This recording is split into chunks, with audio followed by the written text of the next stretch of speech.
Good day, students, and welcome to our discussion for today. And we will be talking, it's all about the third person of the Holy Trinity. And before that, before going to the topic, allow me to give to you this introductory phrase that would somehow give us a connection of what is really the main concept of our discussion.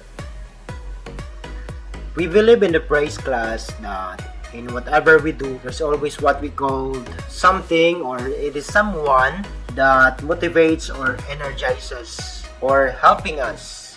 Just like in our daily life experience, someone is helping us and motivating us in whatever we do. It is the same with the church, as we are speaking today about the church. That is what we call the temple of the Holy Spirit. So here it is, the topic for today, lesson number 5, the church as the temple of the Holy Spirit. And let's try to look for the definition of this.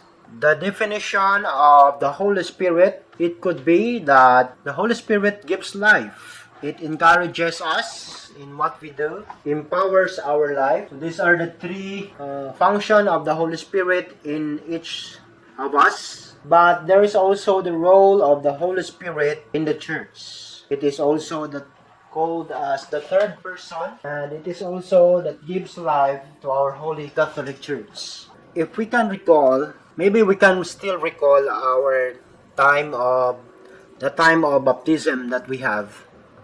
If you can still remember, kung ginsay sa inyo naka-remember sa inyong day of baptism, it is called the day that you have received the Holy Spirit. And this day, we receive the gift of life, which incorporates us as the member of the Holy Catholic Church.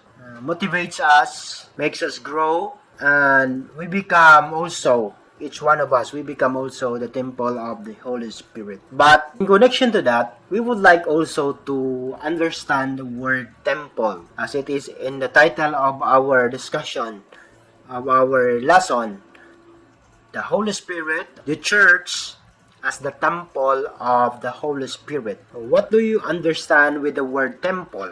Templo, a place of worship of God. For us Christians, the term itself is the same as we understand when we refer to the house of prayer. So you go to the house of prayer, it is the temple.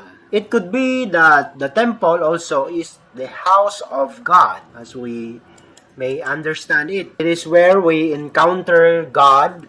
And even in the Old Testament, you might be saying that God is in your heart. That's true. But it is not wrong to say that God is also felt in the sacred places that we have, the temples that we have, or the churches that we have.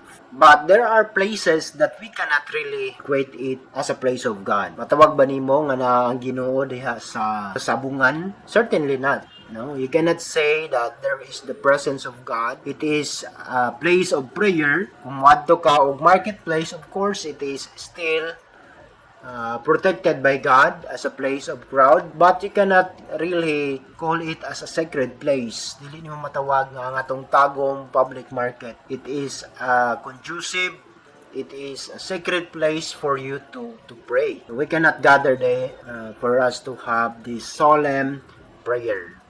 So you have to distinguish that sacred place and a common place, and that sacred place is called the temple of the Holy Spirit, or the house of prayer, a place of prayer where we can really pray to God. The next slide says, it gives us the emphasis of the church. It gives us the emphasis that the church is the temple of the Holy Spirit, especially in the time when the descent of the Holy Spirit upon the apostles, in the time of Pentecost, 50 days after the resurrection of Jesus Christ. In this scenario class, in this particular incident, we can verify that the church, ang simbahan class, is not built by human hands alone.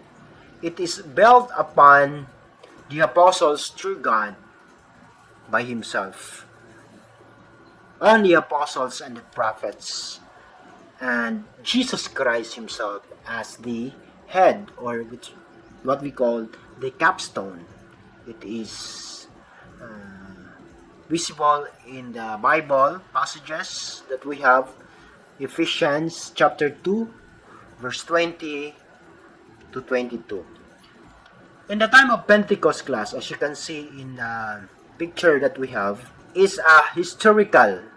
Pentecost is the historical event that confirms the presence of the Holy Spirit in the church. So it is written in the Acts of the Apostles chapter 2 verse 1 to 3. Because of that event you can see, that is the day of Pentecost, and it is a kind of evidence for us Christians that the Holy Spirit has confirmed to be with us, to stay with us, especially in the church. Each of us participated in the grace of being the temple of the Holy Spirit. It is said that our body kada isa sa tuwa, is considered as the temple of the Holy Spirit. So you should respect your body, you should respect the body of your friend, the other person, your neighbor, because they themselves are the temple of the Holy Spirit, the dwelling place of the Holy Spirit. There are some facts about this claim.